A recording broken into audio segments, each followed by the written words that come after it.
Cerita nenek kebayan hari ni cerita apa Kak Ija? Kak Ija nak cerita kisah orang dulu. Kisah orang dulu dia cerita pasal Kenan. Hai, Assalamualaikum. Apa khabar semua? Selamat malam. Hari ni cerita nenek kebayan lagi. Kita ada hadiah lagi nak bagi. Apa khabar adik-adik yang kat luar sana? Cerita nenek kebayan hari ni cerita apa Kak Ija? Kak Ija nak cerita kisah orang dulu.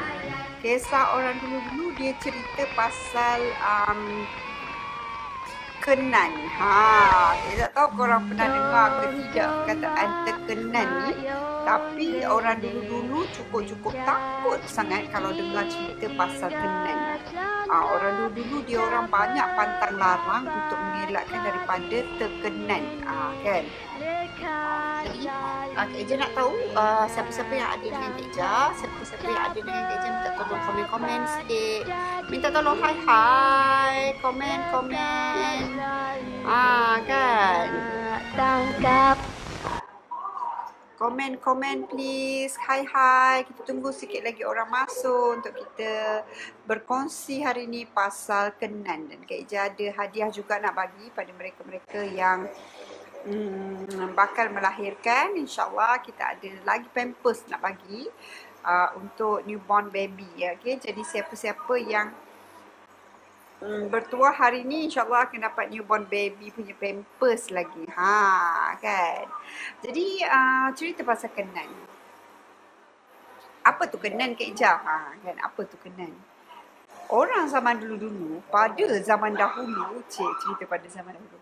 Orang zaman dulu-dulu dia percaya Kenan ni adalah keadaan apabila seorang ibu yang mengandung ini dia terbawa-bawa kepada perkara yang buruk. Maknanya perkara buruk tu terkena kepada baby dia. Selalunya Kenan ni jaranglah maknanya terikut perkara yang baik. Kenan ni selalunya lebih kepada perkara-perkara yang buruk. Hai Kulin, Azri, apa khabar? Terima kasih sebab join Kak Ija hari ni. Kita nak cerita pasal Kenan. Waalaikumsalam warahmatullahi. Kan? Dia adalah keadaan di mana kita percaya bahawa baby dalam kandungan ini boleh terikut-ikut kepada perkara yang buruk. Sebab tu orang kata jangan buat itu, jangan buat ini, takut terkenan kepada baby. Ada betul-betul ke hal-hal terkenan ni Kak Ija? Sebab ni orang tua-tua cukup takut kan pasal terkenan ni. Daripada segi modennya ada ke? Okey, ada ke orang moden yang masih lagi terkenan kan? Kak Ija pun tak berapa nak pasti pasal ni. Daripada segi perawatan modennya tu tak berapa nak pasti, tapi kalau daripada segi perawatan tradisionalnya, hai Sisi Gui, kan Kak Ija tak tahu nak sebut Sisi Gui. Apa khabar? Waalaikumsalam. Kan kita nak cerita pasal Kenan. Banyak orang tua-tua dulu cukup takut lah. Takut baby terkenan. Kita takut ada bad influence ataupun bawakan yang tidak bagus kepada baby dalam kandungan kita. Bukan sahaja daripada segi perwatakan, dia daripada segi kasih sayang. Dia ada banyak segi yang kita kena jaga untuk mengelakkan terkenan ni sebenarnya. Tapi kalau ikut daripada segi logik je, mungkinlah orang tua-tua dulu-dulu menetapkan perkara ini, pantang larang ini untuk memastikan sahsiah ataupun perangai baby-baby kita ni. Ain je Kak. Hai Ain. Susah sangat nama. Nama tak ada pun Ain kat Facebook. Tak. Nak bagi sahsiah ataupun perwatakan anak yang dalam kandungan kita ni menjadi lebih baik. Sebab tu ibu-ibu dalam tengah hamil kena represent perangai yang bagus-bagus supaya bukan ibu sahaja kena ni tau, bapa pun memainkan peranan juga. Sebab dulu-dulu orang kata ibu bapa ni tak boleh buat ini, tak boleh buat ini kerana takut nanti baby dalam perut terkenan. Jadi mungkin kerana orang dulu-dulu menetapkan tak boleh buat ini, tak boleh buat itu adalah untuk menjaga sahsiah anak-anak dalam perut, supaya perwatakannya lebih baik, dia punya hormat pada binatang tu lebih bagus, kasih sayang dia lebih tinggi mungkin kan. Jadi ini adalah antara perkara-perkara yang Kak Ija rasa cuba diterapkan kepada diri ibu bapa supaya dapat build satu environment yang bagus untuk baby dia. Okey, jadi selalunya apakah yang dikaitkan dengan Kenan ni Kak Ija? Hai Siti Nurhidayu, apa khabar? Kan. Hari ni Kak Ija cerita pasal Kenan. Kak Ija tak tahu korang pernah dengar ke tidak. Kalau dulu-dulu orang selalu kata jangan buat macam ni, takut terkenan. Kita mengata perangai orang buruk-buruk. Oh, makcik Tipah ni berjalan mengengkang. Ya Allah, kelakar betul. Kalau kita ni dalam mengandung ni, tengok makcik Tipah tu berjalan mengengkang-engkang, kita gelak, kena marah. Kau ni nanti terkenan anak kau berjalan mengengkang. Kita pun semanlah anak aku, janganlah bagi kena sapu bontot kan. Janganlah bagi anak aku kena jalan mengengkang macam makcik Tipah ni. Padahal mak kita nak ajar yang kita supaya kita tidak menyebut perkara yang bukan-bukan, supaya anak tu tak mengikut perangai yang tak berapa elok untuk mengata orang, keburukan orang. Macam itulah yang Kak Ija faham daripada apa yang mak Kak Ija ceritalah, supaya kita tak mengikut-ikut, supaya kita bermulut baik, supaya kita bersahsiah molek. Jadi orang, kita tak adalah mengata-ngata orang yang mana boleh membawa influence ataupun boleh mempengaruhi perangai anak dalam perut kita. Sebab tu orang kata kalau ibu tu cepat sedih, anak pun akan cepat sedih. Kalau ibu tu cepat marah, nanti anak pun cepat marah kan. Kalau ibu tu lembik, nanti anak pun lembik. Jadi macam tu. Okey, jadi selalunya pasal apa lagi Kenan ni? Kenan ni dia ada banyak jenis tau. Pertama melibatkan si ibu lah, dan keduanya melibatkan si bapa. Dan bagi yang melibatkan si ibu, ianya bukan sahaja daripada segi pertuturan dan perbuatan. Ianya juga daripada segi berkaitan juga dengan binatang, berkaitan dengan perlakuan kan. Jadi antara perkara-perkara yang selalu dikaitkan dengan Kenan ini adalah orang kata pertama, kita tak boleh cakap benda macam tadi Kak Ija cakap, tak boleh cakap ataupun tak boleh gelakkan perkara yang huduh. Maknanya kalau kita tengok baru tadi je jadi kejadian suami nak mandi, ada binatang mengkarung, dia nak pukul, terus ingatkan, Abah jangan pukul, jangan, ingat ada baby dalam perut. Inilah yang Kak Ija nak ceritakan, Hidayu. Betul kan? Jangan pukul, ingat ada baby dalam perut. Sebab apa? Sebab kita tak tahu. Orang dulu-dulu percaya, kita pun kena tahu yang hai Rohanita kan, apa khabar semua. Terima kasih, minta tolong share supaya boleh kongsi-kongsi info ataupun kongsi-kongsi cerita ni dengan kawan-kawan kan. Mungkin mak-mak kita kalau yang tahu ke tengah-tengah bosan ni pun dia orang boleh masuk dan ceritakan apa perkara-perkara dulu. Sebab Kak Ija pun pernah tengok yang terkenan-terkenan ni kan. Jadi nanti kejap lagi lepas kita cerita pasal yang normalnya, kita banyaklah cerita ke pasal Kenan ni, memang seronok. Okey. Jadi kita tak boleh nak tegur ugliness ataupun keburukan orang. Macam kita tengok muka dia herut sikit, kita pun ceritalah, oh makcik Kiyah ni bercakap sengau, ongeng-ongeng cakap sengau, tak faham apa yang dia cakap, ya tak? Kelakar lah aku dengar, aku ni tak faham dia cakap, padahal kita tengah mengandung. Kita tak fikir yang kemungkinan benda tu berbalik kepada kandungan kita. Sekali esok awak beranak, anak awak pula sengau. Jadi itulah yang orang takutkan, yang orang dulu-dulu takutkan. Orang dulu-dulu dia percaya what you give, you get back. Kan? Itu memang perkara biasa. Jadi apa yang kita bagi tu, apa yang kita buat tu mungkin reflect akan dapat pada baby kita yang tengah kita kandungkan. Kan? Jadi pertama, jangan tegur ataupun jangan gelakkan perbuatan ataupun tingkah laku orang yang kelakar ataupun yang buruk kan. Nampak huduh sangat cara berjalan tu, pergi ajuk orang tu jalan tempang, awak pun ajuk jalan tempang sama kan. Itu satu yang sangat-sangat tak boleh dilakukan oleh ibu berpantang. Sangat-sangat tak boleh. Sebab apa? Boleh mengakibatkan Kenan pada baby. Itu pada orang tua-tua dulu ceritalah kan. Dan tak salah pada Kak Ija kalau kita nak berhati-hati, kerana ianya pun boleh memberi kita, boleh mengasuh anak kita supaya berperangai lebih baik. Sambil juga mengubah diri kita supaya berperangai lebih baik. Betul kan? Supaya diri kita pun berperangai lebih baik. Kita tak mudah mencaci orang, kita tak mudah gelakkan keburukan orang. Mungkin kita boleh simpan aib orang, kita tak ada bercerita-cerita dengan orang kan. Ni awak tengok orang ni perangai macam ni, awak pun pergi bercerita-cerita dekat orang lain. Esok anak awak pun sama jadi makcik kepo. Macam itulah kiranya. Tu yang dikatakan terkenan daripada segi ibu, perbuatan ibu yang selalu mengakibatkan kenan pada anak-anak. Jadi sangat-sangat penting untuk ibu-ibu tu menjaga. Jaga supaya percakapan kita tu bagus. Tak sabar nak beli set pantang akak, boleh dia. Boleh PM Kak Ija. Tapi 2 bulan sebelum due ya. 2 bulan sebelum due sebab kita nak kena siapkan. Dan kalau awal-awal pun awal sangat kan. Ramai yang baru mengandung 2 bulan pun dah nak order. Kak Ija, sabar-sabar dulu adikku sayang. Sabar dulu. Dengar tips-tips Kak Ija dulu. Tengok cara Kak Ija guna dulu. Nanti baru lagi 2 bulan nak due baru ambil ubat. Kan insyaAllah ada. Okey. Hai Nur Zuria. Waalaikumsalam. Hai Neti. Hai dia. Okey, jadi terima kasih kerana join Kak Ija live malam ni. Okey, nak sambung lagi. Selain daripada kita menggelakkan percakapan ataupun keburukan orang, perkara kedua yang selalunya dikaitkan dengan kenan adalah apabila kita sebagai seorang ibu,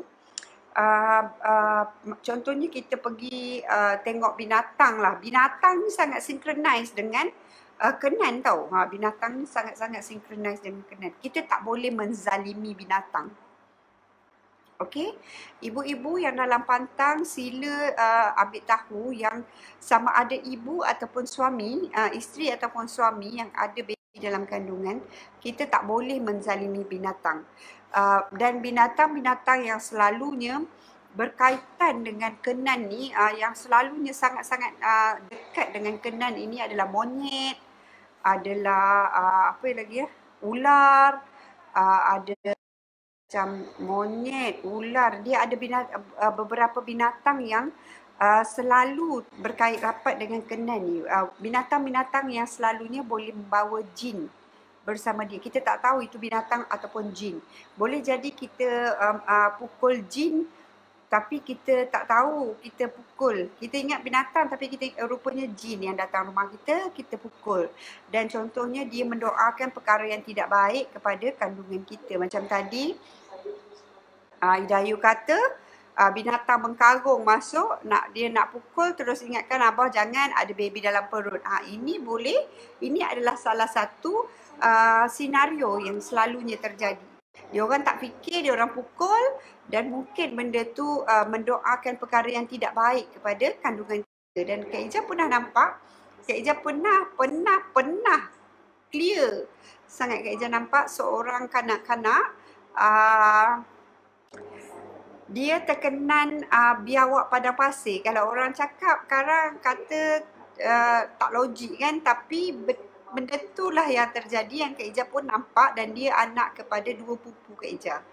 Mungkin bapa dia dekat Arab masa tu, bapa dia bekerja di sana, tak tahu macam mana. Terpukul ke tertendang ke biawak padang pasir ni pun tak tahu. Dan kulit anak dia, perempuan ya, kulit anak dia yang perempuan itu, dia bukan biasa-biasa punya kenan. Kulit dia kecuali daripada tangan, tangan ni je warna biasa ya, dengan muka. Kecuali tangan dengan muka, yang lain semuanya berbelang hitam dan putih.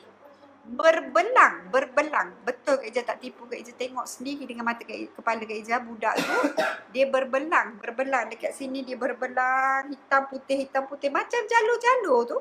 Dan dekat sini dia ada pusar, dia berbelang tangan dia. Berbelang hitam putih. Kak Ija pernah tengok sendiri betul-betul dia berbelang. Puas mak dia macam-macam mak dia tahu. Kak Ija pun mula nampak sikit kan dekat, sebab mak dia pakai baju lengan panjang, nampak sikit. Kenapa tangan macam ni? Dia kata terkenan dak. Macam mana tahu terkenan dak? Dia kata kita bawa berobat lah. Bila bawa berobat, orang kata terkenan dak. Bila cerita-cerita, ingat-ingat balik memang betul. Adalah benda yang tak betul dekat sana lah. Jadi Itu antara perkara yang Kak Ijah pernah nampak, dan Alhamdulillah Kak Ijah rasa mungkin dia orang berobat tak tahulah macam mana, kuranglah hitam putih tu.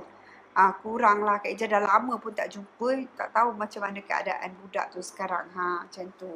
Tetapi memang pernah Kak Ijah nampak dengan mata kepala Kak Ijah. Hai Umi Adin dari Perlis. Hai. Hai dari Pekan, Neti. Anur kata saya 9 bulan tak bunuh cicak. Kalau tak pregnant dah lama saya kena bunuh cicak kat rumah. Jangan bunuh-bunuh binatang sebab kita takut. Kita takut. Orang dulu-dulu dia ada anak dia contohnya mata dia juling. Orang kata kalau ibu tengah mengandung ni jangan duduk. Contohnya ya, dia bukan kenan tu daripada segi pukul binatang sahaja. Jangan pukul binatang, nanti kulit anak bersisik. Jangan pukul ular kan. Ular ke cicak ke takut nanti kulit dia bersisik. Kak je pernah ada satu cerita budak tu dia lahir macam monyet sebab ayah dia pergi menembak monyet. Ada. Kak Ijah tak ada pun. Korang mesti tak ada lah yang ada pengalaman macam ni mungkin ya, sebab tu tak ada yang berkongsi. Kalau korang, mak-mak korang, dia mungkin akan tahu cerita-cerita macam ni. Mungkin zaman dulu, bila zaman-zaman dulu mungkin cerita-cerita macam ni banyak lah. Hai Zaini, apa khabar? Kak Ijah nak cerita kisah orang zaman dulu. Cerita orang zaman sekarang ni korang dah banyak dah tahu. Boleh Google je boleh tahu kan. Ni cerita orang zaman dulu yang off record. Off record. Tak ada dalam record. Tak ada dalam apa ni. Okey, jadi selain daripada itu, apa lagi binatang-binatang? Binatang-binatang. Dia cakap suami janganlah pukul binatang. Isteri jangan duduk depan pintu. Kalau mengandung ni jangan duduk atas tangga. Contohnya ya, jangan duduk atas tangga, takut nanti bila kita nak bersalin dia susah. Okey, jangan pukul ular kan, jangan pukul ular, takut nanti baby terbelit dengan tali pusat. Dia ada banyak pantang larang dia supaya mengelakkan daripada terkenan ni, sebab dia takut memudaratkan baby. Nak baca Dahlia punya ni. Salam Kak Ijah, pengalaman masa kandungan anak pertama dulu. Balik malam terserempak dengan kemalangan maut penunggang motosikal yang masih baru, berlumuran darah, trauma juga, tidur malam rasa tak senang hati, mujur tak ada kenan apa-apa pada anak. Ini pun salah satu cara yang boleh mengakibatkan terkenan, contohnya badi daripada binatang itu. Binatang ni banyak badi dia tau. Orang dulu-dulu dia ingat badi mayat orang kata kan. Contohnya suami pergi mandikan mayat ataupun pergi mandikan mayat kan, lepas tu dia balik dia tak mandi-mandi ke apa ke, dia terus dekat-dekat dengan kita ke kan, boleh terkena badi mayat. Jadi sangat-sangat penting untuk kita ada jarak, jangan terlampau terkejut kan, kena banyak beristighfar. Kena selalu beringat orang-orang yang dalam kehamilan ni. Kena selalu ingat kebaikan dan keburukan. Jangan kita terlampau terkejut, tengok tiba-tiba terjerit teruk sangat kan. Jangan terlampau, kena calm down. Kena bertenang, kena ada hati yang tenang, kena tenang, kena istighfar, kena bismillahirrahmanirrahim, kena bertawakal. Okey, sama juga dengan suami, sifat suami tu sangat penting supaya baby tidak terkenan. Jangan terbawa-bawa panas baran, jangan suka pukul binatang, sepak kucing. Kucing pun satu korang jangan. Sebabnya kucing ni binatang yang Allah pun, Nabi pun sayang kucing kan. Dia punya cara, dia punya mungkinlah doa dia tu, kalau dia doakan tu lebih mudah lah kot kan. Binatang-binatang yang mudah orang kenan. Macam tu. Ada orang terkenan kambing, anak-anak dengar suara gelak. Kenapa anak kau ni gelak macam ni gaya? Macam bunyi kambing, bek macam tu. Rupanya terkenan kambing aku dulu. Bela kambing ni macam ni, adalah cerita dia orang, ada je cerita dia orang kan. Cerita orang dulu-dulu ni kelakar, seronok dengar. Kalau cerita orang dulu-dulu, ada yang terkenan monyet, ada kan. Nakal ni anak kau ni, itulah kau dulu bela monyet. Dulu orang bela monyet, nak beruk, nak bagi panjat pokok Pokok kelapa, orang bela beruk dulu. Ada pula anak terkenan beruk. Ada. Kan orang dulu-dulu punya cerita. Jadi sebenarnya konklusinya dia menetapkan pantang larang. Ada beberapa pantang larang yang ibu-ibu tak boleh buat kan. Dia tak bagi ibu-ibu buat supaya mengelakkan daripada terkenan ni berlaku dengan lebih cepat. Maknanya sebab tu ibu-ibu kalau yang tengah hamil, diorang tak berapa bagi bercampur-campur. Maknanya kena berperangai elok lah, senang cerita. Dia orang nak bagi kita berperangai elok supaya anak dalam kandungan kita tu perangainya elok. Lebih berkasih sayang dengan binatang supaya anak dalam kandungan kita pun berkasih sayang dengan binatang. Macam tu. Jangan menzalimi supaya anak kita pun ada attitude yang baik. Tak menzalimi benda lain kan. Jadi contohnya orang dulu-dulu kata suami janganlah pergi pancing ikan suka-suka kan. Nanti anak mulut sumbing. Orang dulu-dulu cakap lah kan. Tapi kita tahu sumbing tu adalah antara perkara faktor kesihatan juga kan. Jadi ini antara perkara-perkara yang kalau lipan ke, kalau jengking ke, nyamuk ke tu macam mana Kak Ija? Kalau kita nak bunuh tu pun kita kena niat lah. Nyamuk tu tak ada masalah lah nyamuk kan. Ini yang menyebabkan kita sangat terkejut dan takut. Contoh kita tengok ular, takut sangat kan.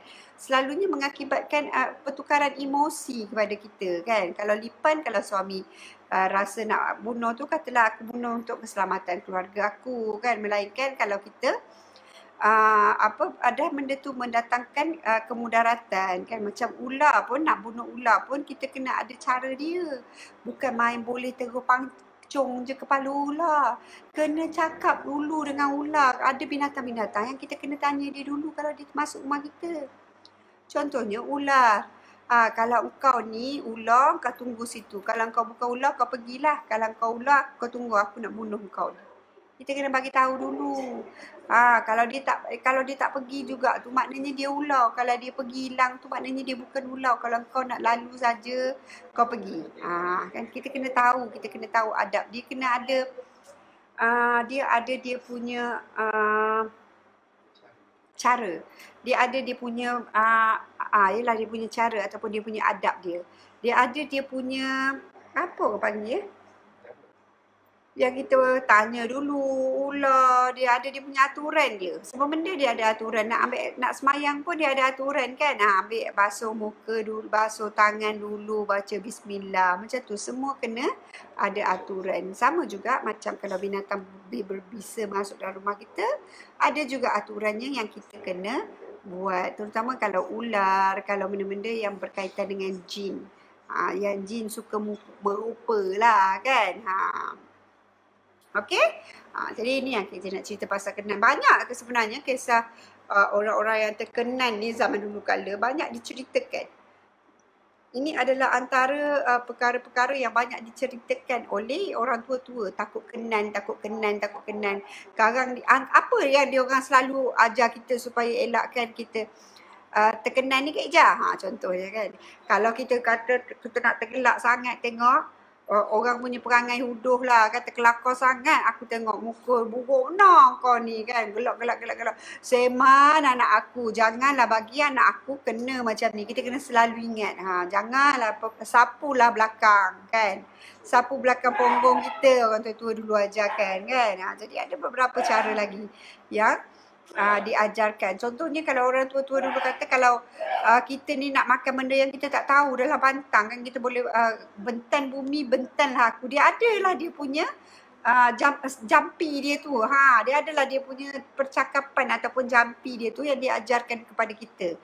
Dia tak bukan jampi lah kan, dia adalah dia punya percakapan tu yang diajarkan untuk kita amal, bukan kita amalkan lah, untuk kita beringat, untuk kita beringat.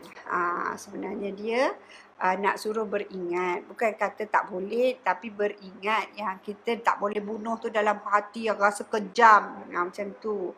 Tak boleh bunuh tu dengan hati yang rasa kejam. Kita kena bunuh tu dengan hati yang beringat, supaya environment tu sebenarnya dia nak supaya anak yang kita lahirkan tu itu Sebab connection antara jiwa ibu yang mengandung ni dengan jiwa anak tu sangat kuat sebenarnya. Begitu juga dengan bapa dia. Connection dia sangat kuat.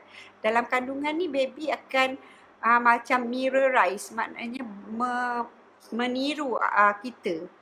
Meniru ibu tu. Kalau ibu tu ada hati macam kejam sangat, aku nak tikam dia ni, bagi mati gegam, anak pun akan merasai dia punya perasaan tu.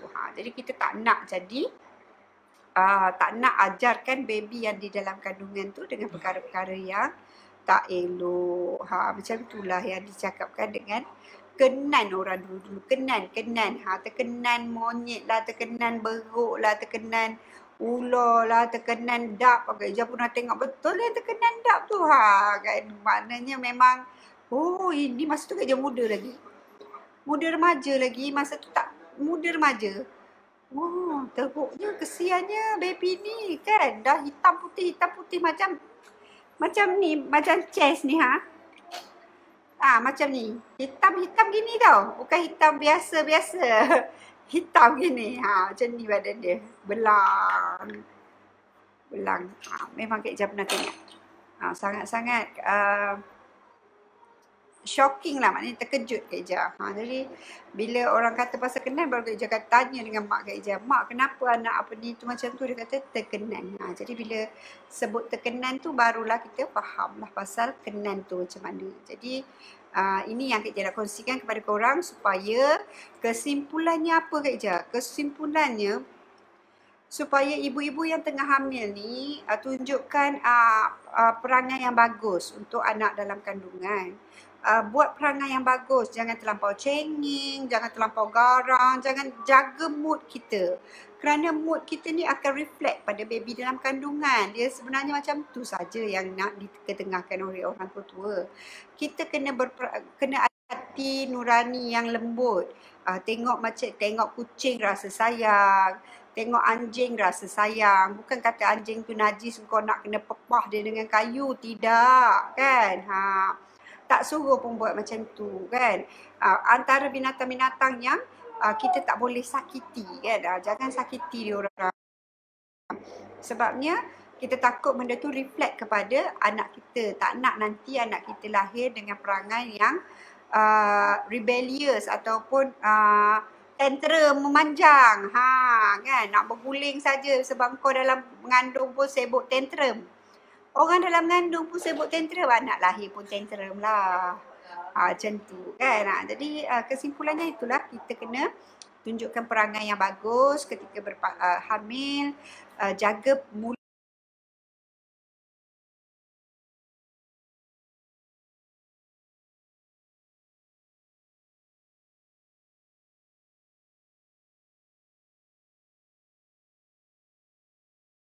Pada sifat-sifat yang tak elok. Kita kena teruskan, tunjukkan sasiah diri yang tinggi ini sampai bila-bila.